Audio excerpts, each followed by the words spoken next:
right, hey y'all. Here with our next goal, goal number 9. And this goal is called honoring the sunset. And it's a beautiful, beautiful goal. It has very important and beneficial psychological and physiological benefits, but it's also just a beautiful thing to be a part of.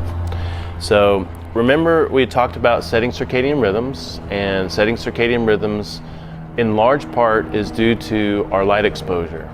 And that light exposure depends on intensity and duration and frequency and the location in the sky of the sun. So there's really not anything that can replace or mimic sunlight exposure.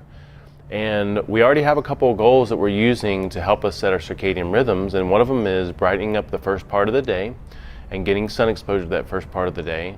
And then also goal, I think it was number 4, where we're stepping outside and getting some midday sun, and we have a little alarm that is cueing us to get outside and get some midday sun. So we're already getting 2 different times of day, durations, frequencies, intensities, and locations. And now we want to add a third to that mix. And this one is going to be what we call honoring the sunset. So the goal of this goal is to know when the sun is setting, or approximately when the sun is setting, and try to make a conscious effort to get outside and face the direction of the setting sun. And this can have a little bit of leeway. We're looking for about 30 minutes before, up to 30 minutes after the sun set. And just acknowledge the light shift. It's a beautiful thing to be present during a sunset, but what we're really looking for is to pay attention to the shift in the light change. And so this would count even if you're indoors and you notice that it's about time for the sun to set and you looked outside the window and you notice the light shift. But what's going to be most powerful is being outside and facing the direction of the sun.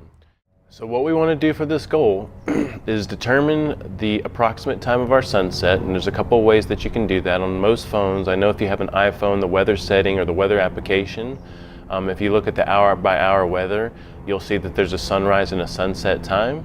And if you don't have that as a function on your phone, then you can simply Google your city, sunset, and it will give you a sunset time. So like Las Vegas, sunset.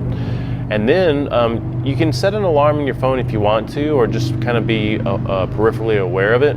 And then what we want to do is around the sunset time, make a point to step outside, face the direction of the sun, and witness the setting sun, and take in all that change in light and frequency and intensity and duration, okay? It's a beautiful thing, but it also helps you with your sleep patterns.